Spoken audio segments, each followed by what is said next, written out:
എല്ലാ വിദ്യാർത്ഥികൾക്കും പുതിയൊരു വീഡിയോയിലേക്ക് സ്വാഗതം. ഈ വർഷത്തെ SSLC പരീക്ഷ അവസാനിക്കുന്നതിനായിട്ട് വിദ്യാർത്ഥികൾക്ക് ഇനി സോഷ്യൽ സയൻസ് പരീക്ഷ കൂടി മാത്രമാണുള്ളത്. അപ്പോൾ ആ ഒരു പരീക്ഷയോടുകൂടി വിദ്യാർത്ഥികളുടെ ഈ വർഷത്തെ SSLC പരീക്ഷകൾ അവസാനിക്കും. അപ്പോൾ അതുകൊണ്ട് തന്നെ വിദ്യാർത്ഥികൾ ഈ ഒരു 2 ദിവസം, അതായത് ശനിയും ഞായറും നിങ്ങൾക്ക് പഠിക്കാനായിട്ട് അവസരമുണ്ട്.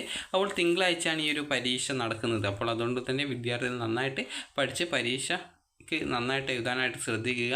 അതുപോലെ തന്നെ മുൻപ് കഴിഞ്ഞിട്ടുള്ള, അതായത് ബയോളജി പരീക്ഷയൊക്കെ അതിൻ്റെയൊക്കെ കാര്യം ആലോചിച്ച് നിങ്ങൾ ടെൻഷൻ അടിക്കേണ്ട യാതൊരു ആവശ്യമില്ല. കാരണം നിങ്ങൾക്ക് ആ ഒരു പരീക്ഷ ഇനി കഴിഞ്ഞത് കൊണ്ട് തന്നെ പ്രത്യേകിച്ച് അതിലൊന്നും ചെയ്യാനില്ല.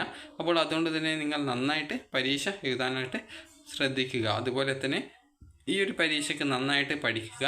കാരണം പഠിച്ചു കഴിഞ്ഞാൽ നിങ്ങൾ, അതായത് തീരെ ക്ലാസ്സിൽ പഠിക്കാതിരുന്ന ഒരു വിദ്യാർത്ഥി ആയിരുന്നാൽ കൂടിയും നിങ്ങൾക്ക് ഈ ഒരു 2 ദിവസം നിങ്ങൾ കൂടുതൽ ഉപയോഗപ്പെടുത്തി കഴിഞ്ഞാൽ നിങ്ങൾക്ക് നല്ലൊരു മാർക്ക് തന്നെ ലഭിക്കുന്നതാണ്. അതുപോലെ തന്നെ ഒട്ടും മടി കൂടാതെ ഈ ഒരു പരീക്ഷയ്ക്ക് നന്നായിട്ട് പഠിക്കുക. കാരണം പല വിദ്യാർത്ഥികളും ചിലപ്പോൾ കുറച്ച് പഠിച്ച ശേഷം പിന്നീട് അതിനായിട്ട്, അതായത് കുറേ സമയം വിശ്രമിക്കാറുണ്ട്. അപ്പോൾ അതുകൊണ്ട് തന്നെ അങ്ങനെ ചെയ്യാതെ നിങ്ങളെക്കൊണ്ട് പറ്റുന്ന രീതിയിൽ നന്നായിട്ട് പഠിക്കാനായിട്ട് ശ്രദ്ധിക്കുക.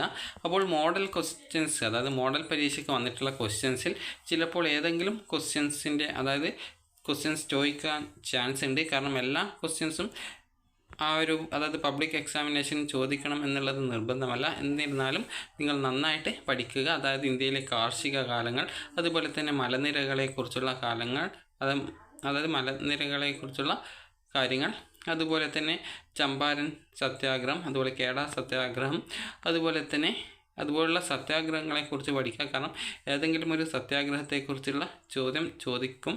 അപ്പോൾ ചിലപ്പോൾ വരില്ല, കാരണം ഇത് എല്ലാം വരുമോ എന്നുള്ളത് കാര്യം ഉറപ്പിച്ച് പറയാൻ സാധിക്കില്ല.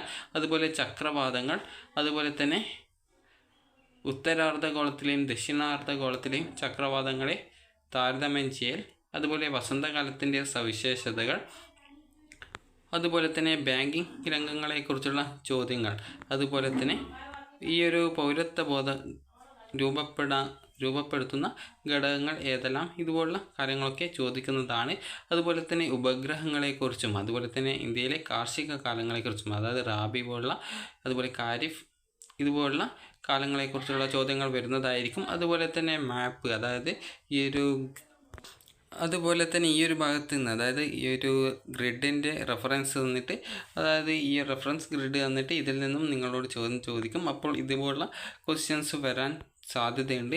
അപ്പോൾ അതുകൊണ്ട് തന്നെ നിങ്ങൾ നന്നായിട്ട് പഠിക്കാനായിട്ട് ശ്രദ്ധിക്കുക. അതായത് എല്ലാ ഭാഗങ്ങളിൽ നിന്നും ക്വസ്റ്റ്യൻസ് വരും. അതുപോലെ തന്നെ മലനിരകൾ, അതുപോലെ തന്നെ പർവ്വതങ്ങൾ എന്നിവയെക്കുറിച്ചുള്ള ചോദ്യങ്ങൾ വരുന്നതാണ്.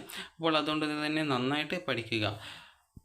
അതുപോലെ തന്നെ അതായത് മോഡൽ ക്വസ്റ്റ്യൻസ് നിങ്ങൾ കറക്റ്റായിട്ട് നോക്കുക. അതുപോലെ തന്നെ ന്യൂനമർദ്ദ മേഖലകൾ, അതുപോലെ ഉച്ചമർദ്ദ മേഖലകൾ, ഇതിൽ നിന്നും, അതായത് അതിൽ വരയ്ക്കാനുള്ള ഒരു ചിത്രമൊക്കെയുണ്ട്. അപ്പോൾ അതൊക്കെ നിങ്ങൾ ജസ്റ്റ് ഒന്ന് നോക്കുക. കാരണം ചിലപ്പോൾ ആ ഒരു ക്വസ്റ്റ്യൻസ് വരാൻ സാധ്യതയുണ്ട്. അതുപോലെ തന്നെ പ്രാദേശിക സമയം, സ്റ്റാൻഡേർഡ് സമയവും തമ്മിലുള്ള വ്യത്യാസം, ഇതുപോലുള്ള കാര്യങ്ങളൊക്കെ നിങ്ങൾ നന്നായിട്ട് പഠിക്കുക. അതായത് നിങ്ങൾ എല്ലാ ഭാഗങ്ങളിൽ നിന്നും നിങ്ങൾ നന്നായിട്ട് പഠിക്കണം. അതുപോലെ തന്നെ ഈ ഒരു ശൈത്യകാലത്തിൻ്റെ പ്രത്യേകത, അതായത് ഓരോ കാറ്റുകളുണ്ട്, ലൂ, അതുപോലെ തന്നെ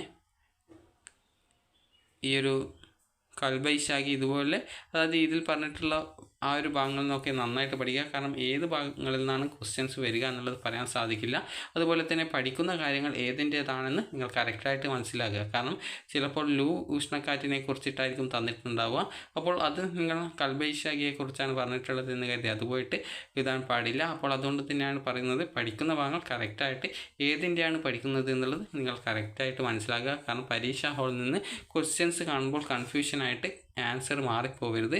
അപ്പോൾ എല്ലാ വിദ്യാർത്ഥികളും നന്നായിട്ട് പഠിക്കാനായിട്ട് ശ്രദ്ധിക്കുക. അതുപോലെ തന്നെ സത്യാഗ്രഹങ്ങളെക്കുറിച്ചും വിദ്യാർത്ഥികൾ നന്നായിട്ട് പഠിക്കുക. കാരണം ഏതെങ്കിലും ഒരു സത്യാഗ്രഹത്തെക്കുറിച്ച് ചോദിക്കുന്നതാണ്.